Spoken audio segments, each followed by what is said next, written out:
अस्सलाम वालेकुम dear students, I hope you all are fine. Chemistry grade 11 unit number 6 energetics कल हमने start किया था और नॉलेज 6.1 का लेक्चर नंबर 2 आज हम देखेंगे और आज इस नॉलेज को कंक्लूड करेंगे। स्टूडेंट्स, आज के इस नॉलेज में हमने लास्ट एसएलओ पे डिस्कशन करनी है, जिसमें हम देखेंगे,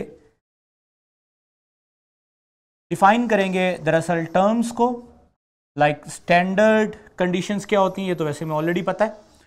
इंथैल्पी चेंज क्या होता है ये भी पता है। इंथैल्पी चेंज ऑफ रिएक्शन क्या होता है, इंथैल्पी चेंज ऑफ फॉर्मेशन क्या होता है, इंथैल्पी चेंज ऑफ कंबस्टन क्या होता है और इंथैल्पी चेंज ऑफ न्यूट्रलाइजेशन क्या होता है। तो एग्जाम के अंदर भी इनकी टर्म्स को आपने डिफाइन करना है, लेकिन आपको इनको अच्छे तरीके से अंडरस्टैंड करना होगा। तो स्टूडेंट्स, जैसे कि आप लोगों ने कल इंथैल्पी के बारे में पढ़ा, मैं जस्ट थोड़ा सा एक रिकॉल दूंगा। इंथैल्पी बेसिकली क्या है? इट्स अ टाइप ऑफ, यूँ समझ लें कि किसी भी सिस्टम और सराउंडिंग के दरमियान में exchange of energy in the form of heat, उसकी वजह से जो एनर्जी का चेंज आएगा हम उसको बेसिकली हीट एनर्जी का जो चेंज आएगा उसको हम इंथैल्पी चेंज कहते हैं। अगर हीट रिलीज होगी तो एक्सोथर्मिक, एब्जॉर्ब होगी तो एंडोथर्मिक। ये छोटी क्लासों में आप एक्सो एंडो के बारे में अच्छे तरीके से पढ़ाए हैं। स्टैंडर्ड कंडीशंस क्या होती हैं, कल इस पे भी बात हो गई थी, और एक्सो एंडो के बारे में भी हमने देख लिया था। Further bond breaking, bond making के बारे में भी देख लिया था। अच्छा, कल मैंने आपसे बात की थी कि मैंने कल ज़्यादातर जो रिएक्शंस आपके साथ डिस्कस किए थे वो मैंने डिस्कस किए थे एक्सोथर्मिक के। तो एंडोथर्मिक के भी रिएक्शंस को डिस्कस करना चाहिए, तो वो कैसे करेंगे? देखिए स्टूडेंट्स, ये बहुत आसान है। मैं आप लोगों के लिए थोड़ा सा इसको इस तरह करता हूँ कि अगर तो रिएक्टेंट प्रोडक्ट में चेंज हो रहा है, जैसे कि इस केस में आपने ये रिएक्टेंट आपके लिए और ये आपके लिए प्रोडक्ट है, तो नॉर्मली रिएक्टेंट हाई एनर्जी से जब प्रोडक्ट में जा रहा है तो प्रोडक्ट लो एनर्जी पे है, तो इस केस में एनर्जी रिलीज होगी। प्रोसेस क्या है? एक्सोथर्मिक। और कितनी हीट रिलीज होगी वो हमने कल कैलकुलेट भी कर ली। अगर मैं नई एग्जांपल देने की बजाय इसी एग्जांपल से आपको एक्सो की बजाय एंडो भी समझा दूं, ये तो आप लोग छोटी क्लासों में पढ़ रहे हैं। 9th क्लास में आपने पढ़ा कि अगर फॉरवर्ड रिएक्शन एक्सोथर्मिक है तो अगर उसी को रिवर्स कर दें तो वही एक्सो क्या बनेगा? एंडो बनेगा। देख लेते हैं, कैलकुलेट कर लेते हैं। अब अगर ये हमारे पास रिएक्टेंट है और ये हमारे पास प्रोडक्ट है, यानी अब रिवर्स जाना है, वापस जाना है, तो अब क्या करना पड़ेगा जी? तो पहले तो अब ये बॉन्ड ब्रेक करना पड़ेगा। जो पहले एनर्जी रिलीज हुई थी वो वही एनर्जी एब्जॉर्ब होगी, और कितनी एनर्जी एब्जॉर्ब होगी? 464 किलो जूल पर मोल। ठीक है, इधर भी 464 किलो जूल पर मोल एनर्जी एब्जॉर्ब होगी, और बॉन्ड टूटेंगे, और बॉन्ड टूटने के बाद बॉन्ड बनेंगे। कौन सा बॉन्ड बनेगा? बिटवीन हाइड्रोजन एंड हाइड्रोजन, ठीक है, and between oxygen and oxygen. Obviously हमने यहाँ पर एक ऑक्सीजन इसलिए लिखा था क्योंकि हमने हाफ मॉलिक्यूल यूज किया था, लेकिन जब ये रिकम्बाइन होगा तो एक्चुअली ये एनर्जी रिलीज करेगा कितनी? 249 किलो जूल, और ये 436, यानी जो पहले एब्जॉर्ब हुई थी वो रिलीज होंगी। ठीक है, अब अगर मैं इसका डेल्टा एच निकालूं तो कुछ इस तरह होगा कि अब एब्जॉर्प्शन जो हुई है वो 464 प्लस 464, तो answer is 928 kilo joule energy absorb हुई है, माइनस, और जो रिलीज हुई है बॉन्ड मेकिंग में वो 436 प्लस 249, यानी कि 685 एनर्जी रिलीज हुई है।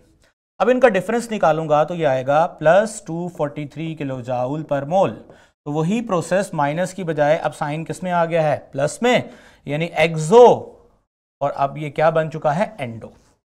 ठीक है स्टूडेंट्स, ये आपको अच्छे तरीके से इस तरह समझ आना चाहिए। अच्छा, इस स्टेप तक जाने के लिए जो एनर्जी रिक्वायर्ड होती है मैं पहले भी बता चुका हूं, हम उसको एक्टिवेशन एनर्जी कहते हैं। यहां से यहां जाने के लिए जो एनर्जी रिक्वायर्ड होगी उसको रिवर्स रिएक्शन की एक्टिवेशन एनर्जी कहेंगे।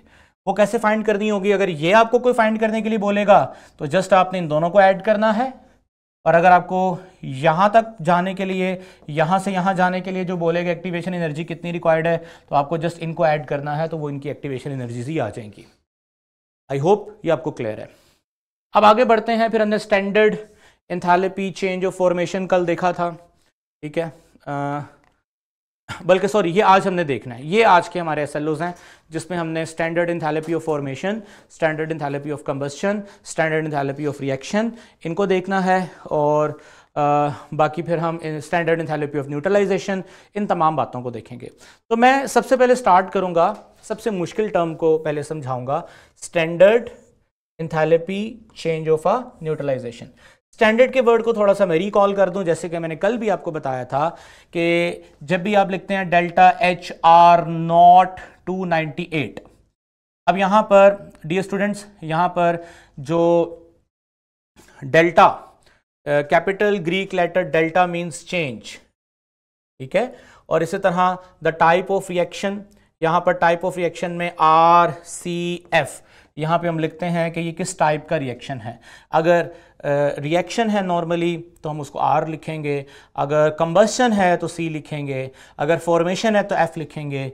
इसी तरह से मज़ीद वर्ड भी आ सकते हैं, न्यूट्रलाइजेशन है, न्यूट्रलाइजेशन है तो फिर हम खाली मेंशन करेंगे, जस्ट अ मिनट, फिर हम खाली मेंशन करेंगे एन यू, ठीक है।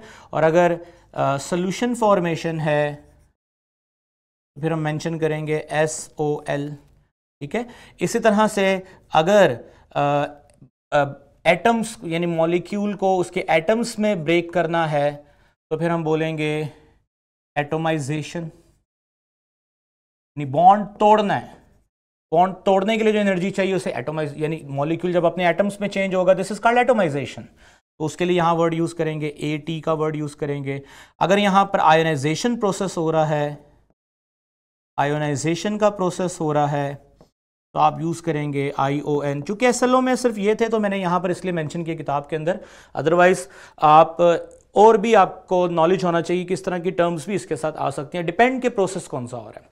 H यहाँ पर किसको रिप्रेजेंट करता है, एंथैल्पी को रिप्रेजेंट करता है, और temperature at which value is given usually 298 kelvin, और ये कितने डिग्री होता है, 25 डिग्री होता है।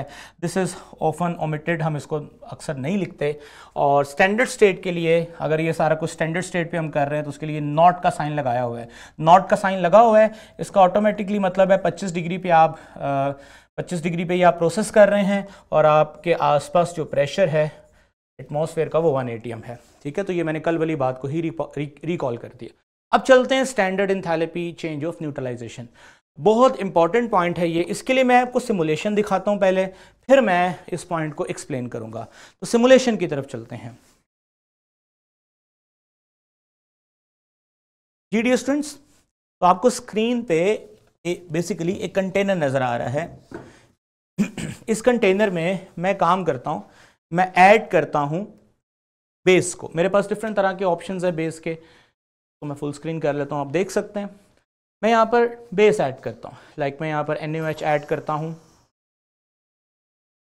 और एक मॉलिक्यूल ऐड करने का मतलब है इस तरह के एक मोल मॉलिक्यूल है। एक मोल का मतलब NaOH, एक मोल अगर इस बर्तन में ऐड करूंगा तो कितने NaOH होंगे, 6.02 मल्टीप्लाई 10 की पावर 23। अब इतनी बड़ी तादाद में तो मैं यहां बना नहीं सकता, तो आप एक मॉलिक्यूल को मान लीजिए इस तरह के एक मोल मॉलिक्यूल्स हैं और वो अपने आप को आयोनाइज कर लेंगे पानी में, कंप्लीट आयोनाइज करेंगे क्योंकि ये स्ट्रॉन्ग बेस है। अब इसके अगेंस्ट में इसमें HCl डालता हूं उतना ही जितना मैंने बेस को ऐड किया। जैसे ही मैंने एसिड डाला तो आपने एक चीज नोटिस की कि एसिड में से H+ बेस के OH के साथ मिलता है और रिएक्शन के नतीजे में क्या बनता है स्टूडेंट्स, H2O वाटर, और इसी बर्तन में वाटर अब रहेगा। अब Na+ और Cl- आज़ाद हैं, आज़ाद ही रहेंगे, इनका आपस में कोई कनेक्शन नहीं है, यानी इनकी आपस में कोई क्रिस्टलाइजेशन, वो अलग बात है, आप टेम्परेचर कम करें तो ये क्रिस्टलाइज हो जाएंगे, लेकिन ये फ्री फॉर्म में रहेंगे। तो अगर इस पूरे प्रोसेस में कोई तब्दीली आई है तो एक ही तो तब्दीली आई है, और वो है H+ और OH के मिलना और उनके मिलने से वाटर का बनना। This is called neutralization. Why they are called neutralization? कि एसिड का H जो कि एसिडिक नेचर कॉज करता है, बेस का OH जो कि बेसिक नेचर कॉज करता है, उन दोनों के रिएक्शन के नतीजे में पानी बना और दोनों का असर जाइल हो गया, न्यूट्रलाइज हो गया. अब स्टूडेंट्स वापस चलता हूं मैं अपनी स्लाइड की तरफ. अब अगर आप देखें तो ये H+ बेसिकली कहां से आया होगा? ये आया होगा HCl से. ये OH कहां से आया होगा? ये बेसिकली आया होगा NaOH से. ठीक है, और इनके मिलने से आपस में क्या बना होगा? H2O. आपने देखा. और इस दौरान इनका जब आपस में रिएक्शन हुआ होगा तो इस दौरान जो एनर्जी रिलीज हुई है वो कितनी एनर्जी रिलीज हुई है? -58 किलो जाउल अगेंस्ट पर मोल. क्या जी? पर मोल. पर मोल वाटर फॉर्मेशन. 1 मोल पानी बना अपने आयन से और 1 मोल पानी बनने से जो एनर्जी रिलीज हुई वो -58 किलो जाउल पर मोल है. अब देखें यहां पे डेल्टा H NUT लिखा हुआ है, न्यूट्रलाइजेशन. अब यहां माइनस का साइन क्या शो कर रहा है? कि द प्रोसेस इज एक्सोथर्मिक. अच्छा, अब यहां पर टेक्निकल चीज जो समझने वाली है वो ये है, जो कि हमें अच्छे तरीके से इसको समझना है पहले, कि ये एक स्ट्रॉन्ग एसिड है और ये भी एक स्ट्रॉन्ग बेस है. मींस के ये भी कंप्लीटली आयोनाइज होगा और ये भी कंप्लीटली आयोनाइज होगा. अब अगर मैं 1 मोल HCl लूंगा तो 1 मोल में से 1 मोल H निकलेगा, 1 मोल Cl निकलेगा. और अगर मैं 1 मोल NaOH लूंगा तो उसमें से 1 मोल OH निकलेगा और 1 मोल सोडियम निकलेगा. इनके 1-1 मोल आपस में रिएक्शन करेंगे और तब जाके 1 मोल पानी बनेगा. 1 मोल पानी बनने के लिए जरूरी है कि एसिड कंप्लीट आयोनाइज हो, बेस भी कंप्लीट आयोनाइज हो. अब ये तभी होगा जब एसिड भी स्ट्रांग होगा, बेस भी स्ट्रांग होगी, तभी 1 मोल वाटर बनेगा और तभी इतनी हीट रिलीज होगी. अब लेट्स से अगर मैं आपको ये कहूं कि मैं एक कमजोर बेस को ऐड करता हूं, मिसाल के तौर पे, तो यहां पर मैं एक पेज ऐड करता हूं जी. पहले एक पेज ऐड कीजिएगा. यहां पर मान लीजिए एक मैं कमजोर एसिड लेता हूं, like acetic acid is a weak acid. और जब ये आयोनाइज होगा तो ये मुकम्मल तौर पे आयोनाइज नहीं होता, इसका कुछ पोर्शन आयोनाइज होता है. लिहाजा अगर इसकी 1 मोल क्वांटिटी मैंने ली है तो ये सारी की सारी तो आयोनाइज नहीं होगी, तो बनने वाले H+ भी 1 मोल तो नहीं हो सकते. 1 मोल तो उस केस में है ना जब ये कंप्लीट आयोनाइज हो. अब इसी तरह इसके सामने अगर मैं बेस लेता हूं जो कि स्ट्रॉन्ग बेस है, ये तो मुकम्मल आयोनाइज होगी और OH- आयन देगी कितने? 1 मोल. अब OH आयंस तो पूरे हैं, H+ लिमिटेड है, लिमिटेड अमाउंट में है, कम मिकदार में है, तो लिहाजा ये लिमिटेड H+ OH के साथ मिलेंगे और लिमिटेड अमाउंट में ही वाटर बनाएंगे जो कि 1 मोल नहीं होगा, क्योंकि कंप्लीट 1 मोल वाटर बनाने के लिए H+ का भी 1 मोल होना जरूरी है. वो अब नहीं है 1 मोल H+ क्योंकि वीक एसिड है. तो इस केस में जो हीट रिलीज होगी वो लेस देन -58 किलो जाउल पर मोल होगी. तो ये निशानी है कि जब भी heat less than -58 kilo joule release होगी तो एसिड बेस में से कोई वीक है. सिमिलरली अगर आप इसको स्ट्रॉन्ग मान लें, फॉर एग्जाम्पल आप स्ट्रॉन्ग एसिड लेते हैं लेकिन अगेंस्ट में बेस वीक लेते हैं, लाइक आप यहां पर अमोनियम हाइड्रोक्साइड जो कि एक वीक बेस है तो आप लेते हैं. एसिड आपने स्ट्रॉन्ग ले लिया लाइक HCl. इस केस में भी ये तो कंप्लीट आयोनाइज होगा, बट ये चूंकि कंप्लीट आयोनाइज नहीं होगा इसलिए रिएक्शन भी लिमिटेड फॉर्म में होगा और कंप्लीट वाटर मॉलिक्यूल्स नहीं बनेंगे, यहां पर भी हीट कम रिलीज होगी. इसका मतलब whenever weak acid react with weak base, whenever weak acid react with strong base, whenever weak acid strong acid react with weak base, इन तीनों केसेस में आपके पास heat less than -58 kilo joule release होगी। और जब भी स्ट्रॉन्ग एसिड का रिएक्शन होगा स्ट्रॉन्ग बेस के साथ तो हमेशा -58 किलो जॉल पर मोल हीट रिलीज होगी अगेंस्ट 1 मोल वाटर फॉर्मेशन। अच्छा, इसमें अब एक एंट्रेंस टेस्ट में क्वेश्चन आता है, बड़ा इंपॉर्टेंट, मैं आपके साथ करता हूं। स्टूडेंट्स, अगर H2SO4 का रिएक्शन NaOH के साथ होता है जो कि 2 मोल यूज होगा, अब ठीक है, मैं इसकी आपको सिमुलेशन पे एग्जांपल समझाता हूं। मान लीजिए मेरे पास H2SO4 है। अब एक H2SO4 को मैंने ऐड किया तो अब देखें 2H+, इसका मतलब है जितने मैं H2SO4 ऐड करूंगा उससे डबल अमाउंट में H+ निकलेंगे। अब इसका मतलब है कि अगर सल्फ्यूरिक एसिड 1 मोल लेता हूं तो एक्चुअली H+ तो 2 मोल निकलेंगे, एक स्ट्रॉन्ग एसिड है, कंप्लीटली आयनाइज होगा। तो मुझे इसके अगेंस्ट जो बेस यूज करनी है NaOH, वो मुझे 2 मोल यूज करनी है, तभी तो कंप्लीट न्यूट्रलाइजेशन होगी। अगर मैं NaOH 1 मोल यूज करूंगा और H2SO4 2 मोल यूज करूंगा तो बैलेंस नहीं होगी इक्वेशन, ठीक है। तो अब वापस चलते हैं अपने स्लाइड की तरफ। तो इसका मतलब है कि यहां से जो 2 मोल H+ निकलेंगे और यहां से 2 OH- निकलेंगे, क्योंकि इसका 1 मोल 2 मोल H+ प्रोड्यूस करेगा और इसके 2 मोल 2 मोल OH प्रोड्यूस करेंगे और इनके रिएक्शन के नतीजे में 2 मोल पानी बनेगा और साथ में क्या आजाद रहेगा? ऑब्वियसली सल्फेट आयन तो आजाद हैं, उनको तो हम मेंशन ही नहीं करते। आपको पता है इक्वेशन में हम उन्हीं चीजों को मेंशन करते हैं जिनका रिएक्शन होता है, जो आजाद होती हैं चीजें, फ्री फॉर्म में होती हैं, हम उनको मेंशन नहीं करते, ठीक है। इसी तरह यहां पर मेंशन करूंगा 2Na+, ओके। अब ये 2 मोल पानी बना है तो हीट डबल अमाउंट में रिलीज होगी, ठीक है, डबल अमाउंट में रिलीज होगी। कितनी? -58 किलो जॉल मल्टीप्लाई बाय 2।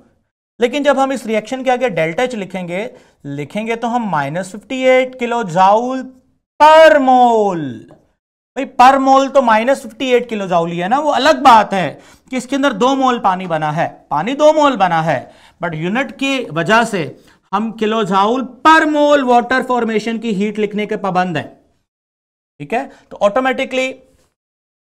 ऑटोमेटिकली अगर इसको मैं देखूं, इसको मैं जरा यहां से थोड़ा सा मैथमेटिकली आपको समझाऊं तो बेसिकली होगा क्या,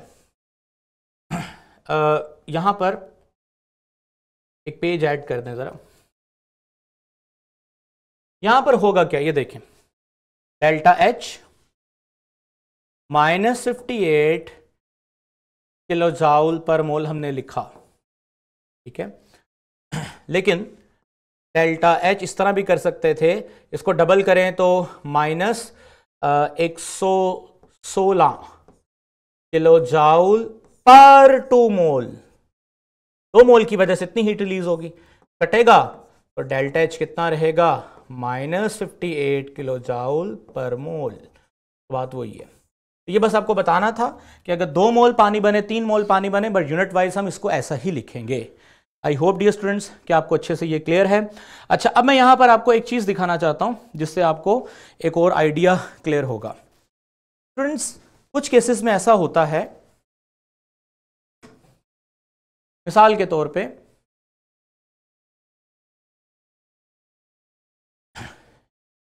जी, मिसाल के तौर पे अगर मैं इसको रीसेट कर लूं और मैं यहां पर ऐड करता हूं कैल्शियम हाइड्रोक्साइड, काफी ज्यादा मैंने ऐड कर दिया है, और सल्फ्यूरिक एसिड।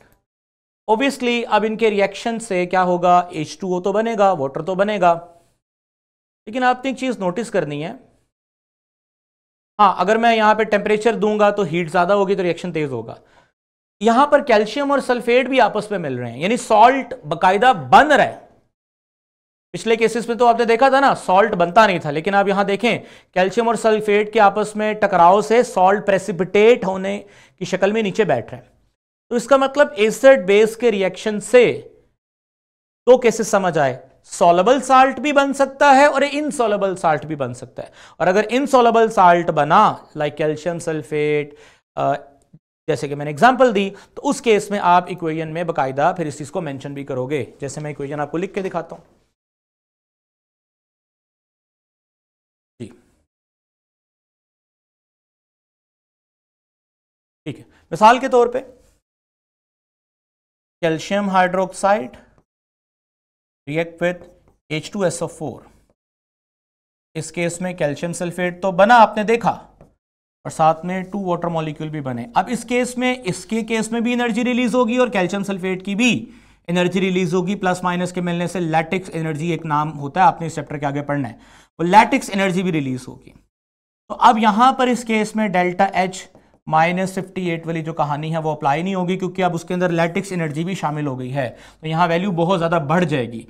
इसका मतलब जब आपको डेल्टा H -58 से ज्यादा नजर आएगा तो इसका साफ साफ मतलब होगा कि इस केस में जो साल्ट बना है वो पीपीटी की शक्ल में कहां बैठ गया है, नीचे बैठ गया है। तो ये कुछ निशानियां मैंने आपको बताई और SLO को मैंने अच्छे तरीके से न्यूट्रलाइजेशन को बता दिया। अब मैं वापस चलता हूं, ये स्लाइड पे जरा जाइएगा वापस जी। अब इसको बाय डेफिनेशन पढ़ लें। The standard enthalpy change of neutralization is defined as the enthalpy change that occur when 1 mole of water is formed under the neutralization of an acid with a base under standard condition. ये सारी बातें जो मैंने आपको बताई हैं यहां पर टेक्स्ट की फॉर्म में लिखी हुई हैं। अब मैं चलता हूं बाकी डेफिनेशंस की तरफ, like standard enthalpy change of reaction, what is meant by reaction. अच्छा, अब यहां पर आप हैरान हो रहे हैं कि सर कल आपने जब H2O और हाइड्रोजन का रिएक्शन करवाया था और वाटर बनाया था, तो आपने अभी आज हमें दोबारा दिखाया, आपने जो वैल्यू डिटरमिन की थी वो तो आपने की थी -243 जब 1 मोल वाटर बनेगा, जैसे आपने यहां पे इक्वेशन में मेंशन भी किया हुआ है, हाइड्रोजन ऑक्सीजन मिलेगा, 1 मोल वाटर बनेगा तो इतनी एनर्जी रिलीज होगी। लेकिन आपने नोटिस नहीं किया यहां पर गैस में, गैस फॉर्म में वाटर बनेगा तो इतनी एनर्जी रिलीज होगी। अगर इस गैस फॉर्म को मुझे H2O लिक्विड में चेंज करना है, जो कि H2O की स्टैंडर्ड स्टेट है, H2O की स्टैंडर्ड स्टेट है, तो इस केस में फर्दर गैस से लिक्विड में करने के लिए क्या करना पड़ेगा, कोई चीज गैस है उसको लिक्विफाई करना है, तो आपको ये पढ़ा हुआ आप लोगों ने प्रोसेस कंडेंसेशन का, ठीक है। तो अब इसमें से हीट गैस की रिलीज करेंगे तो वो लिक्विड में चेंज होगा ना, ठीक है। अब गैस की हीट बाहर निकालेंगे, हीट बाहर निकालेंगे तो डेफिनेटली ये कौन सा प्रोसेस होगा, एक्सो। अगर गैस हीट को रिलीज करेगा तो ही गैस की एनर्जी लो डाउन होगी, और जैसे गैस मॉलिक्यूल की एनर्जी लो डाउन होगी तो क्या बनेगा, लिक्विड बनेगा। तो कितनी एक्स्ट्रा एनर्जी देनी पड़ी, यानी इस पे से एक्स्ट्रा एनर्जी रिलीज होगी, वो यहां मौजूद मेंशन किया हुआ है, ये देखें, -285.8 किलो जाउल पर मोल टोटल एनर्जी रिलीज होगी जब हाइड्रोजन ऑक्सीजन मिलकर वाटर बनाएंगे,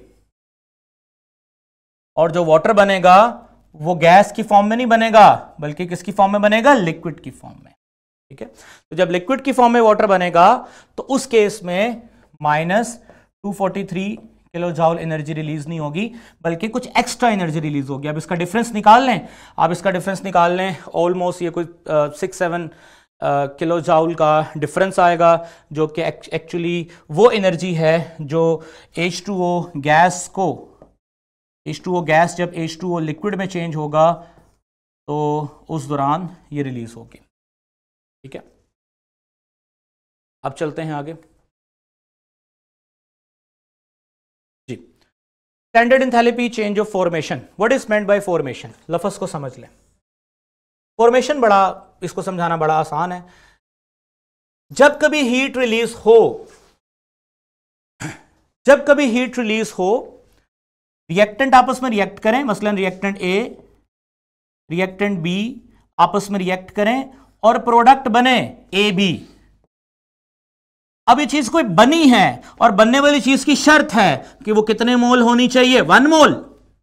तो उस दौरान जो भी हीट रिलीज या एब्जॉर्ब होगी उसको बोलेंगे एंथैल्पी,